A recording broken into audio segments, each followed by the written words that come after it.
احمد ایک عام گھرانے میں پیدا ہوا، مگر اس کی ذہانت اور جسمانی قوت اسے باقی بچوں سے ممتاز بناتی تھی۔ بچپن سے ہی اس کی سیکھنے کی صلاحیت غیر معمولی تھی۔ اسکول کے دنوں میں احمد ہر مضمون میں سب سے آگے رہتا، کھیلوں میں بہترین پرفارمنس دیتا اور ہر تقریب میں لوگوں کی توجہ اپنی طرف کھینچتا۔ لوگ اس کی قابلیت سے متاثر ہوتے اور احمد کی والدہ اکثر اسے پیار سے نصیحت کرتے ہیں کہ کامیابی اچھی ہے مگر غرور کی طرف نہ بڑھو۔ احمد کی والدہ کی باتیں اس وقت سنجیدہ نہیں لگتے کیونکہ اس کے دل میں یہ یقین پیدا ہو گیا تھا کہ اس کی طاقت ہی اس کی پہچان ہے اور یہی اسے دوسروں سے ممتاز بناتی ہے۔ احمد کا بچپن ایک ایسے ماحول میں گزرا جہاں ہر کوئی اس کی کامیابیوں کو سراہتا اور اس کی اپنی ذات کی تعریف اس کے دل میں غرور کے بیج بو رہی تھی۔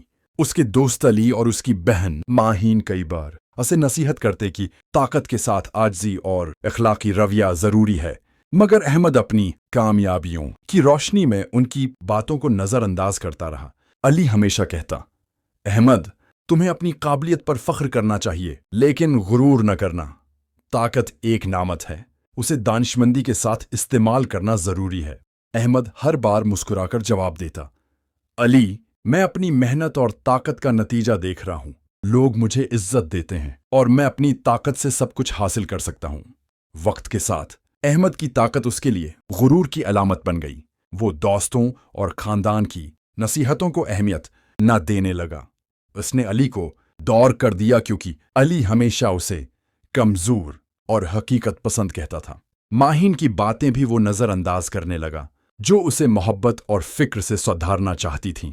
احمد کے رویے میں یہ تبدیلی اس کے تعلقات کو ٹوٹنے کے دہانے پر لا رہی تھی، مگر وہ اس حقیقت سے لا علم تھا۔ اس کے دل میں یہ خیال مضبوط ہو گیا تھا کہ طاقت سب کچھ حل کر سکتی ہے اور دنیا کی کوئی چیز اسے شکست نہیں دے سکتی۔ احمد کی کامیابیاں اور طاقت کی پہچان اس کے لیے ایک فخر کی علامت بن گئی۔ اسکول کے بعد یونیورسٹی میں بھی وہ ہر شعبے میں سب سے آگے رہا۔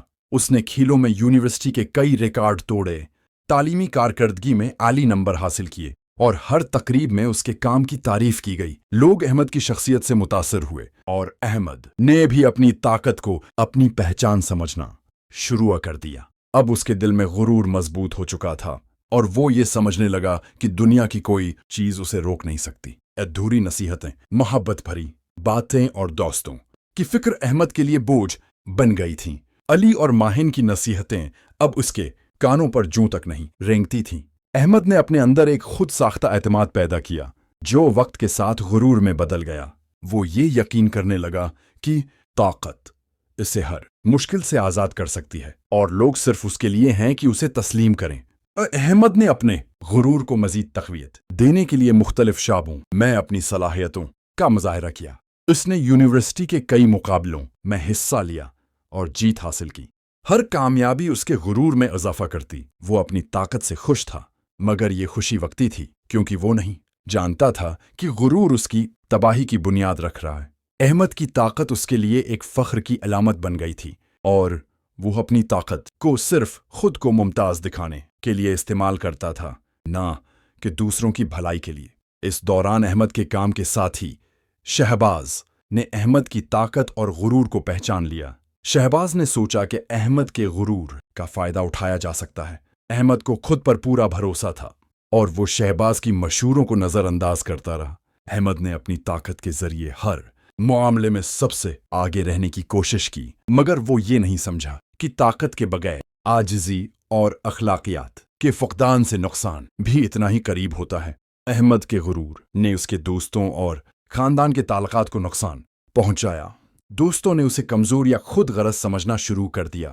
خاندان کے لوگ مایوس ہوئے اور احمد کے اندرونی احساسات بھی دھیرے دھیرے بدلنے لگے۔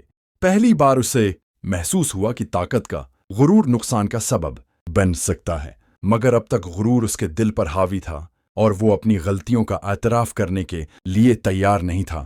احمد کی یہ کہانی اس وقت ایک نیا موڑ لیتی ہے جب اسے پہلی بار اپنی طاقت کے نتائج کا سامنا کرنا پڑتا ہے۔ یونیورسٹی کے بعد کمپنی میں ایک بڑا منصوبہ آیا۔ احمد نے اپنی صلاحیت اور طاقت کا استعمال کر کے منصوبہ جیتا، مگر اس دوران اس کے غرور نے اسے تنہا کر دیا۔ اس نے اپنی کامیابی میں صرف اپنی طاقت کو اہم سمجھا اور دوستوں، خاندان اور ساتھیوں کی نصیحتوں کو نظر انداز کر دیا۔ احمد کے اندرونی خیالات میں یہ جھگڑا تھا، میں سب کچھ حاصل کر سکتا ہوں، مگر میں نے اپنے غرور کے اندھے پن میں سب کچھ کھو دیا۔